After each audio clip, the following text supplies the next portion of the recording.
I've spent the last year putting the pieces of my life back together after I lost everything in my 6-figure marketing business. Yeah, I loved that agency. And now I'm taking my decade plus of traditional marketing experience, combining it with the latest online marketing techniques and starting again from scratch. The question is, how will I do it? With the new challenges like cash flow, debt, and no team. This podcast is here to give you the answer, so join me and follow along as I apply and share marketing strategies to grow my online business using only the simplest, most uncomplicated methods. My name is Samantha Gooden, and welcome to Marketing Launch Radio. Welcome to Marketing Launch Radio, and I want you to help me welcome David Waldy, who's here with me today.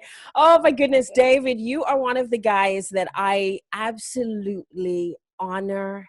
When I tell you I honor you, I will not forget one of our first calls together, and you shared with me from your heart. I love that you stand very firmly on your belief system, and then you share that with us as much as we absolutely need to. You've helped to grow my faith, but you've also helped me in the sales aspect of the journey, because you've said that sales is really serving. So so much to pack into here. Please help me to welcome everybody. David Waldy, thank you for being here, David. Thank you, Samantha. Yay.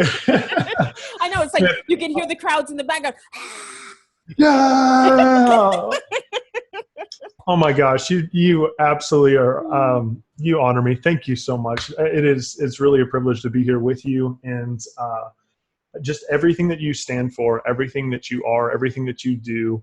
Empowering women, just your story of resilience and persistence and pushing forward. You are someone that the world needs, and people need to follow you. And so I honor you, my friend, and just who you are, the voice of reason, the voice of power, the love and laughter and joy that you give the world, Samantha. Holy cow. I'm the one honored to be here. So thank you for having me. Oh my God. David, tell us. So I thank you for that. I thank you very much for that. I'm not going to do the thing that women do where we deflect. We're like, oh no, I'm going to say thank you very much for that. Can you help us understand your journey into sales, right? Because you're actually one of the very first people, if not the first person I've ever heard say that sales is serving. Because most of us get so nervous at the thought of sales, selling ourselves or our product. We just want to run in the opposite direction. Yeah, for sure. So I'll kind of share a little bit of backstory, and I won't get too detailed, so I can keep everybody on track. But when I left high school, I actually had a full ride to go to school. So I had a full ride academic scholarship, which I turned down. I decided that I wasn't going to do that because I did not feel it was the best path for me. And so instead, I went into a 2-year internship program that was specifically focused on leadership development, interpersonal communication. There were some ministerial aspects to it, and learning a lot about what it looks like to exist in the world we live in today. I really felt like my path was different. And so after my parents losing their mind for a little while, I finished up that internship program. And during that whole process, I had always just been in sales. And sales was something that I know for most people, right? We've got those stereotypes of who we think salespeople are, the used car salesperson, or like the person hawking the popcorn at the sports event. Or my favorite is like, I don't know if you had this, Samantha, is like, if you remember being a kid and going through the department store with your mom, and there's the perfumers and all the people in there, and she's like, keep your head down, don't make eye contact. Head down. She's like, and so we grow up with this subconscious aversion to sales. And so for me, I just always felt that sales was an amazing opportunity for me to serve people, because I always felt an obligation to help. And I wanted to do it in such a way that I could create a living for myself and really, really help people. And what I started to see during this journey was that most people didn't see sales that way. Most people saw sales as combative, as aggressive or taking, right? we think about like, oh, they're coming to take my money. And you hear these terms a lot in culture, like, and sometimes we use them, we don't necessarily, it's not our intent, but you hear like, make a killing, right? Mm.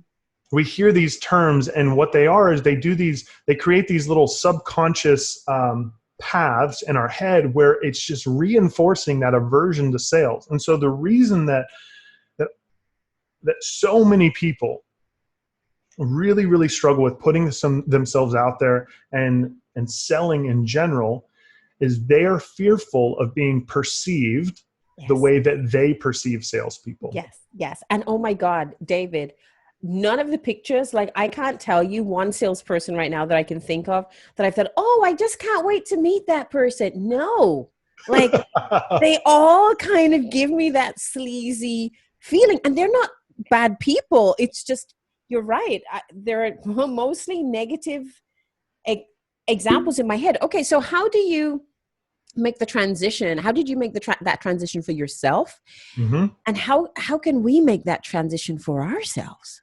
Absolutely. So for me, what ended up happening, there was a journey that I had to go through for several years, which you don't have to go through. So that's good news, number one.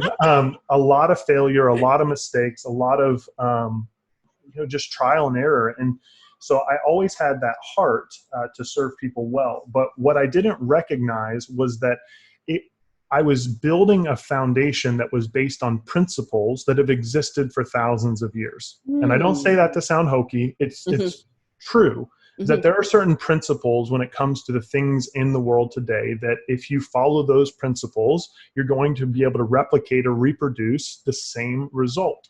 And so what I didn't realize is I was learning and developing these principles over my sales career. So I've been in sales almost 15 years now.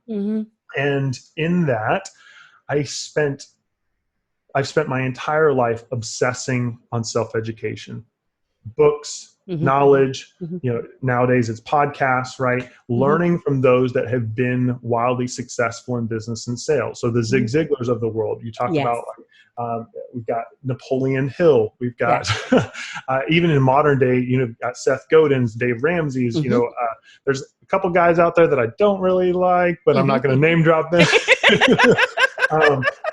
But just obsessing over learning about sales. And what I started to do is I started to realize there was something different about me than all of my peers. And how I recognized that was I became one of the top 1% producers in a $400 million a year company. Wow. And at the time, I didn't really think much of it until I started to realize, okay, something about my sales process is different than 99% of the people in this business. And I was generating 7 figures year over year over year, not in income, mind you, in revenue, just personally. Yeah. And so I started to think about my process and like what I was doing. And the biggest differentiating factor was all that I wanted to do was make sure that the solution I was providing was the right solution for the person in front of me. And I was bold enough and confident enough to tell them no, even if they wanted to give me their money. Wow. That is where a lot of salespeople miss it. And in the process of doing this, of seeking to serve and being willing to shut up and listen to the person in front of me, it helped me be able to truly empathize and understand their wants, their needs, and their desires. And in this progression, what I started to realize, I'm sure you're maybe familiar with NLP, right? Neuro-linguistic programming. I didn't know what that was until like a year ago. But what I found out was that what I was, in essence, exercising was NLP for all of those years of really, really pushing my agenda backwards and saying, I exist and I am here to help other people. I'm here to seek to serve. And in that place, everybody wanted to buy from me because they didn't feel like I was selling them. And so all these people they've got all these strategies and tactics and all these things. And as hokey as it sounds, honestly, Samantha, women are better at this than men. It's love. Yes. If you love the people, the person in front of you, and you genuinely are seeking to serve them, that will cause you to take a step back, shut up and listen, understand who you're serving. And what it does is it creates this momentum where they can't help but tell everyone that they know about you. And so everyone that they know wants to buy from you. And then you treat them the same way. And then they tell everybody they know. And they tell everybody they know. And so that element of being, a referral system, it's just organic because you really, really care. So like while you're talking, for me, a lot of times I'm able to translate, and sometimes I actually see things visually. And while you were talking, this organic referral system, which needs to be trademarked to David Waldy, by the way, the organic referral system, honest to goodness, and that should be the name the name of this podcast, the organic referral system you need. I love it.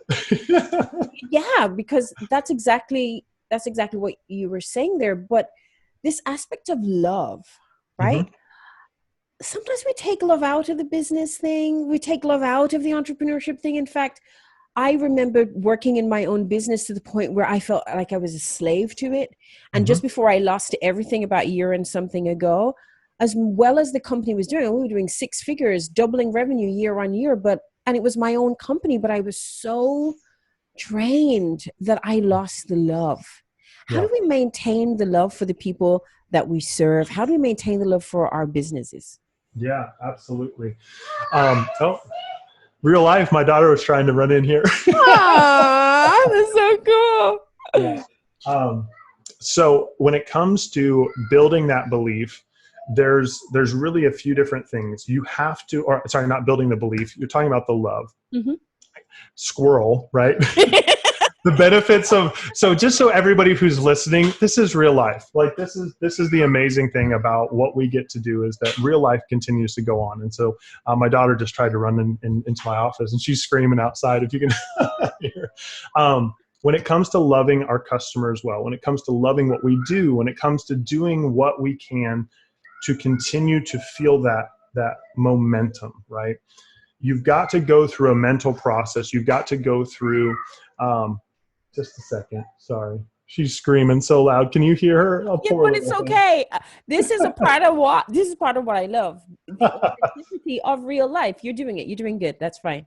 Yeah. And guys, for those of you who are listening on the podcast, you really need to go find the video of this podcast. David is turned red. He's like, my daughter's outside making so much noise. It's fine. Yeah. Well, what's funny is that the clients I work with, they know that at any given time she can come in, right? She can come in and sit up, and she'll be here for 30 seconds and say, hey, and because I want them to know that, especially as an online entrepreneur, online marketer, it's real life, people. Life goes on, but you don't have to disconnect the two. They can mesh together. And so anyway, squirrel. Love you, sweetheart. I'll be out there So when it comes to loving what we do and not burning out, you've got to go through a process that affects every part of your life. It comes down to your habits, and it comes down to your daily routines, right? So many people are living reactionary lives. And so for me, for years, what I would do is I would wake up, I'd hit that snooze a couple times. Then it was the last minute before I knew I had to leave and go to the office or whatever. You're jumping in the shower. You're half brushing your teeth. You got the Pop-Tart out, the one, and you're on the go. And our entire day is that.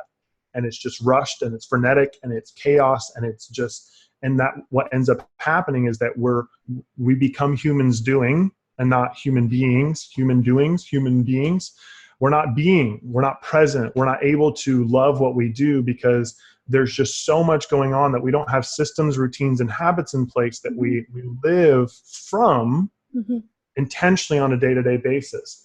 And so when it comes to the love for your customers specifically, what I want to do is I want to kind of just quickly outline. I use this thing called Beacon. It's an acronym. So I like to call it the Beacon method. All right. B is for belief. Number one, you've got to believe in yourself, right? You've got to believe in yourself, and you've got to nurture inside of yourself and kind of curate or develop this unwavering confidence in who you are and who you've been called to be.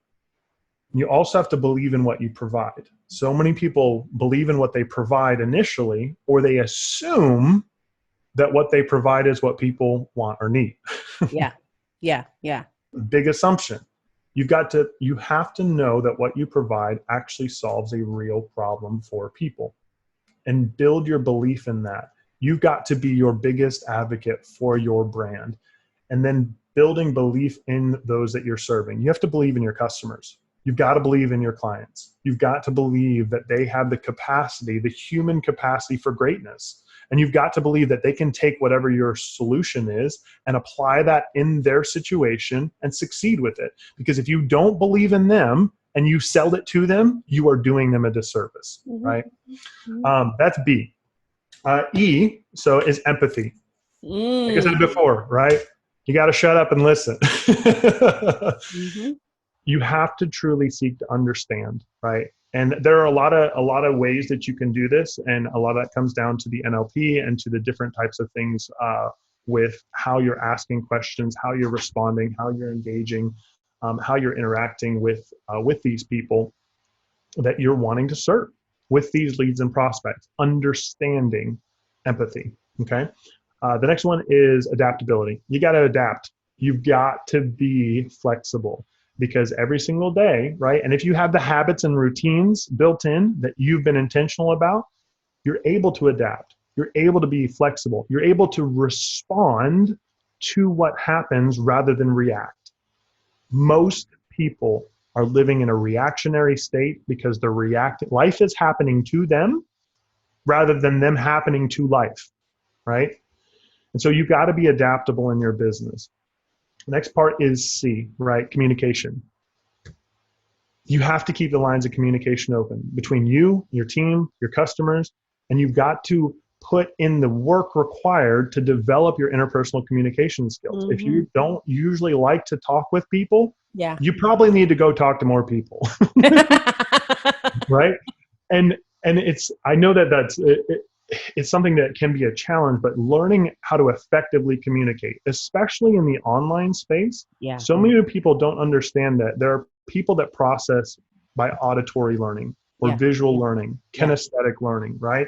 And so if you're constantly talking at people who are wanting to see you, you're not going to connect with those people. If you're constantly like just in front of people that are wanting to feel you, and that there's just the different ways that you can communicate and connect. And that's why engaging our senses and our copy is so important. You know, writing words that are feeling words, touch words, taste words, smell words, those things. And then O, sorry, so we're at BEAC, right? Communication. I'm spelling that right. Yeah. We're on O now. We're on O. O is offer, right? Offer to help, offer to serve, offer yourself. Life is found in giving your life away. And I know it sounds counterintuitive, and I know that it sounds like it's in opposition to what so much of the world stands for, but you will find so much more fulfillment in your sales if you recognize that when you offer a solution to someone's problems, you are allowed the opportunity to impact their life and to be able to impact more lives. Because here's what going back to the beginning of our conversation, Samantha, where so many people get hung up, right? This is the gold nugget part. When it comes to putting ourselves out there, offering what we provide, right? Offering our services. What we fail to recognize that people are going to find a solution somewhere. They're going to. Somewhere, somehow, some way, they're going to find a solution. And if you truly believe in who you are and what you provide, and you've taken the time to understand and empathize, and you're willing to adapt, communicate,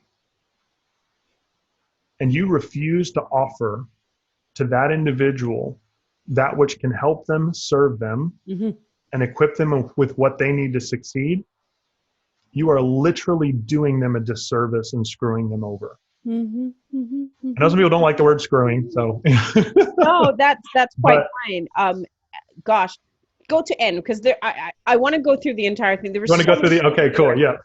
So offering is putting yourself out there. We'll come back to that, like you said, but N is nurture.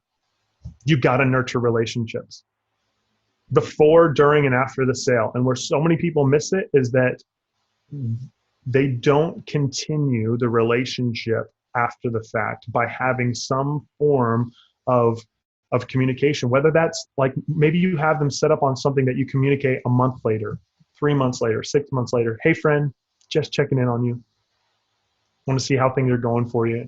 Continuing that relationship of nurturing, because those people will be advocates, and that's that organic referral, right? If you continue and it doesn't have to be complicated.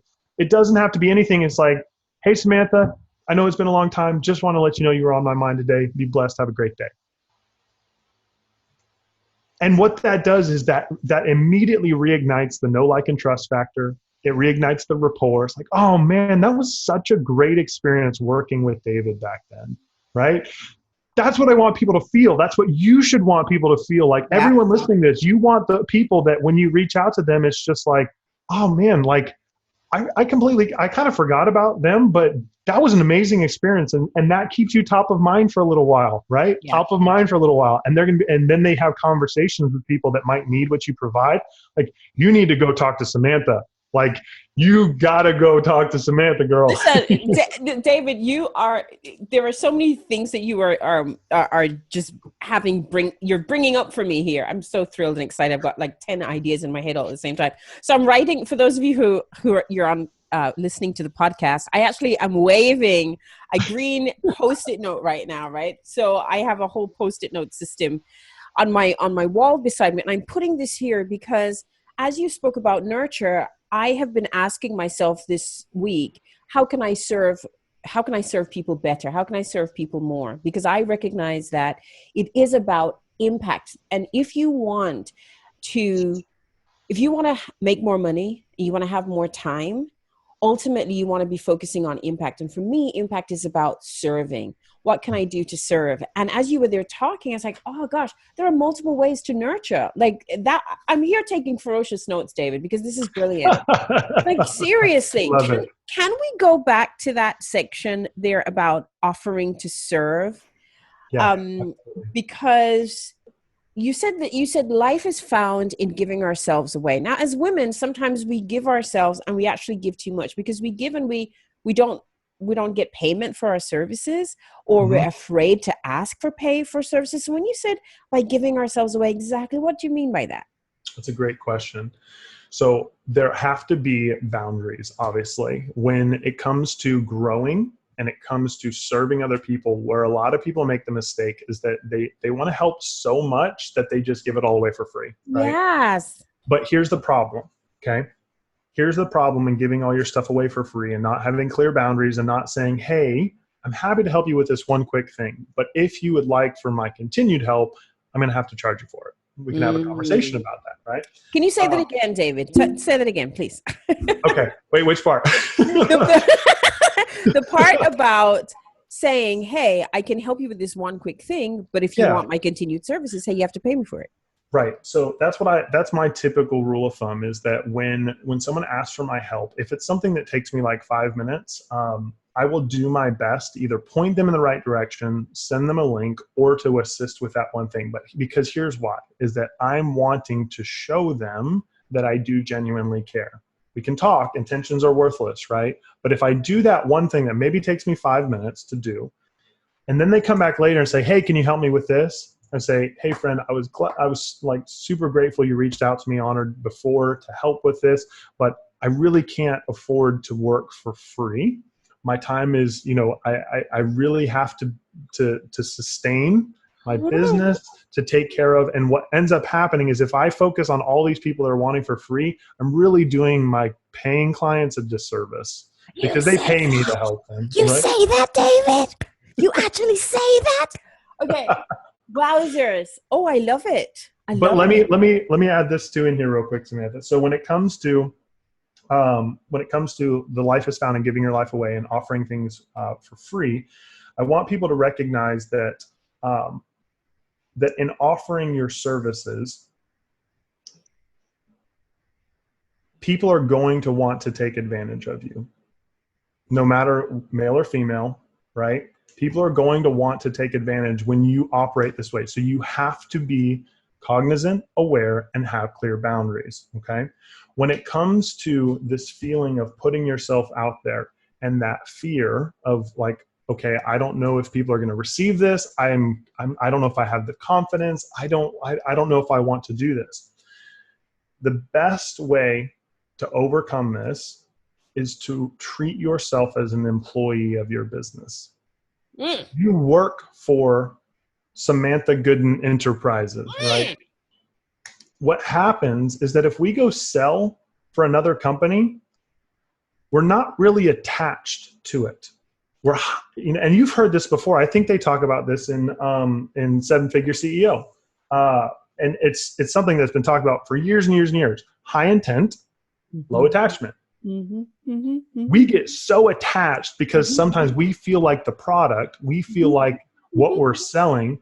If you take a step back and see your services as what you're selling, and you are the salesperson representing Samantha Gooden Enterprises, it's a lot easier to enter that conversation in a way that's not going to allow you to be taken advantage of, to cut your prices, or, you know, to do these things where most people get into like, well, I charge $10K for this. Yeah. Would you be willing to pay for that? Yeah. You know? Or yeah. Is that okay? Yeah, exactly. And I know what that feels like, and it's hard because, especially for those in the entrepreneurial space, if you're a coach, client, service provider, a lot of times you are in effect what you're selling, right? And that can be, so anyways, I wanted to go ahead. No, but I just, gosh, much to unpack, David, because it is true. When you're serving yourself, it's hard to separate yourself. So I love this concept that you said, treat yourself like you're an employee of your own business, because that gives you the psychological detachment. It's kind of like cognitive dissonance, and you use that to your advantage. And I love it. Yeah. David, you have something coming up which is called the 6-Figure Social Media Sales Mastery. All of it just sounds sexy and juicy, and I want to know more. Tell us about, what is the 6-Figure Social Media Sales Mastery? Absolutely. So I've got two business partners, Shane Thurl and Sandra Hasley, and we've got a company called Generation Impact. And so this masterclass is what we're going to be hosting collectively to help people that are really looking to truly grow, engage, and sell online. There's a lot of businesses that have done well as brick and mortars. There's a lot of people that are out there right now that have, I mean, if we're just being frank, the effects of what's going on with coronavirus and all of that. We have been working on something for almost 6 months now that we had to completely cancel. We were working on masterminds that were going to be scheduled all over the world, and we've had to shut down all of our live events. And so we came together and we were trying to figure out, okay, how can we take what we were going to do in person and bring it to the online space to help people know how to do online business and generate an income online through their business, their personal brand, without using all the sketchy marketing tactics, all the strategies that you see that are just incongruent and out of alignment. How can you do it with what we're talking about here, with deep-seated belief and empathy and understanding and serving people well? And that's really what we want to do, is we want to help. It's a 3-day class where we're going to be doing for 3 hours each day. It's the 26th, 27th, and 28th. So actually next week. For those that catch this later on, sorry you missed it. But it's 3 hours each day where we're going to be going through and diving deep on how you actually grow an audience, that you connect with the people that are your dream clients, and then how you can actually engage with them in a way that primes them to buy, and then selling with confidence. So it's unpacking a lot of what we talked about today, but it's also the precursor of how do you get people to that point that they want to buy? How do you get people to the point where you're even going to have a sales conversation? Right. So, but that's what we're doing. Excited about it. How do we register? Yeah. So to register is generationmastermind.com. So www.generationmastermind.com. I think if you do the Generation Mastermind, it's not been working. You have to do the www. So don't forget that. Okay. www.generationmastermind.com. Or of course, you can find me on social media. You can find me on Instagram, LinkedIn, or Facebook. Reach out to me if you've got questions. I'm happy to answer anything I can do. So David, I'm thrilled, absolutely thrilled that you're doing this. I feel like I've seen you transition in an exponential way over the last maybe 6 to 8 months, right?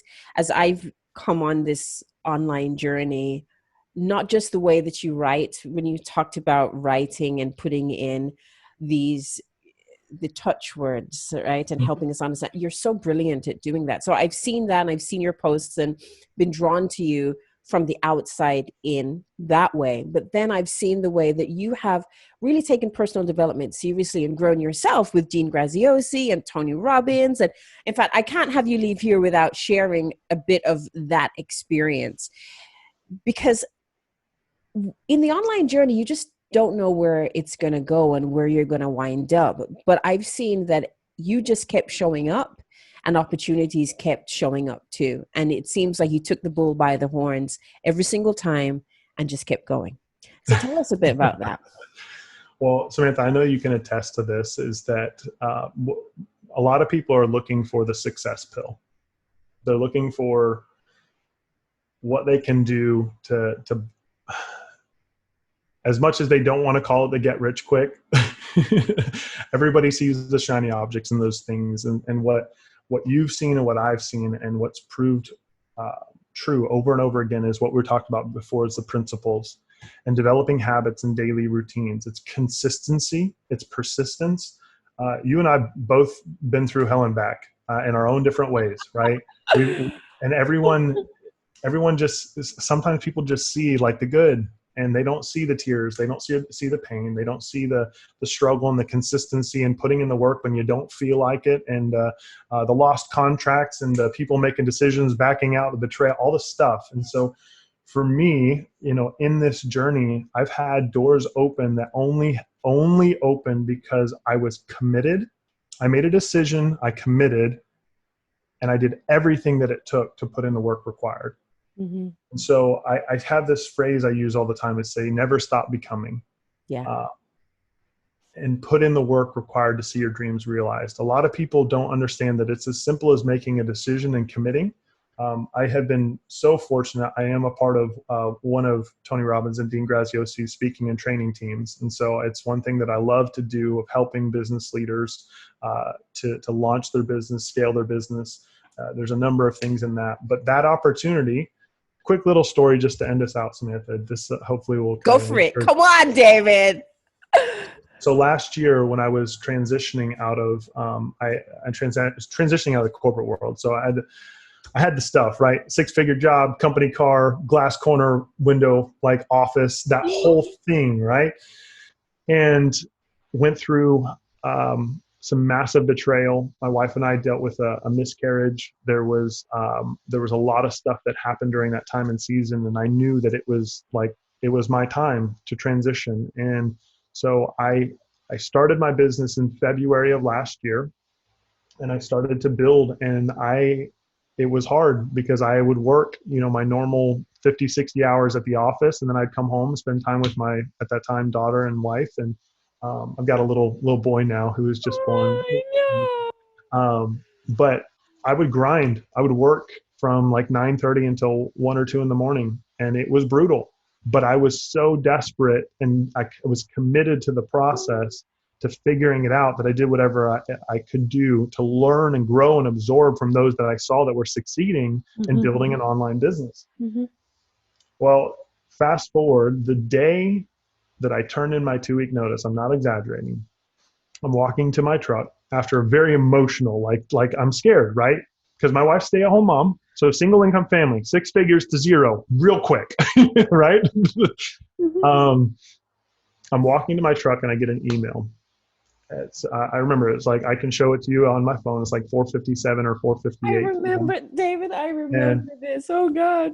And it's an email from Tony Robbins and Dean Graziosi that says, "Congratulations, David. You have been selected to join our speaking and training team."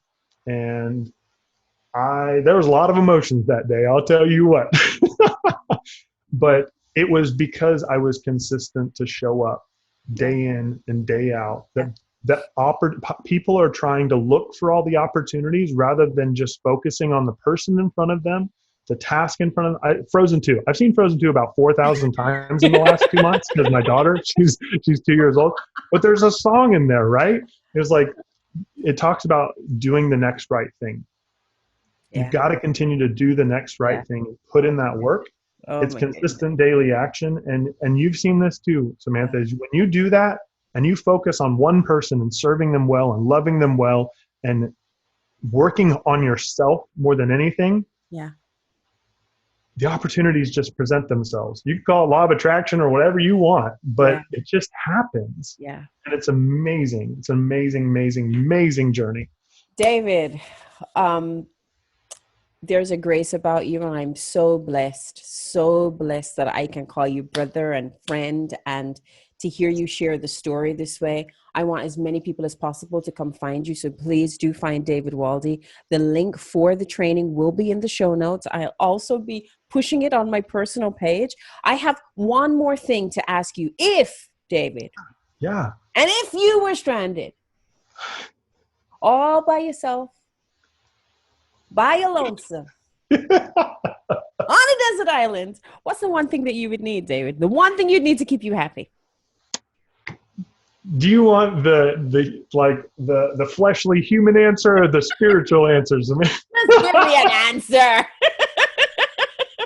So it would have to be Jesus. That's the one thing I need. He's the only thing I need. And since he's, I can't touch him, feel him. He's just inside. The one thing I would touch that I would need with me on the island is coffee. 100%. I gotta have good freaking coffee. So you know what's so cool about this? So technically you'd already have Jesus with you because you'd be there on the island, right? Exactly. So that's what I'm saying. There you go. So the coffee's the answer. The coffee's the answer. I got it.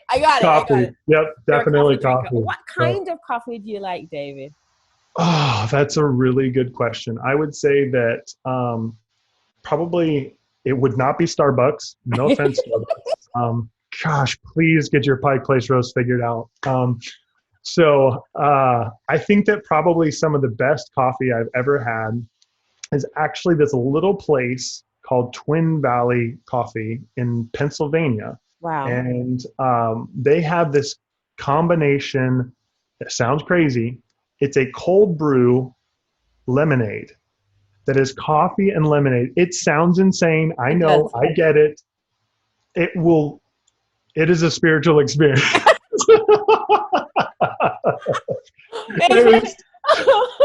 Since I'm not a coffee drinker, it must be deeply spiritual. I can only imagine how great it is. No, but usually black coffee, any kind of black coffee, Waffle House coffee, McDonald's coffee. I can be snooty about it, but if it's coffee, it belongs in my stomach. So good. I got it. I want to say we have gotten a kick out of having you here. You have been just like that caffeine high. Thank you, David. Thank you for your wisdom. Thank you for your time. And we're going to come check out www.generationmastermind.com, the 6-figure social media sales mastery program. Looking forward to that. Thank you, Samantha. It's been an honor. I'm so grateful for you having me here. Take care, my friend. Thank you. If you're listening to this, then you're probably in one of two scenarios. Either you're a woman with a great talent who's ready to launch your personal brand, but isn't quite sure how to take the next step. Or you're running your own business, you've got some marketing happening, ads going, and content. Maybe you've even got an agency, but things aren't clicking just right. And you're trying to tie all the pieces together. Well, if you want my help or just want to get an idea of what it's like to work with me, then just go to unlockyourbrandnow.com.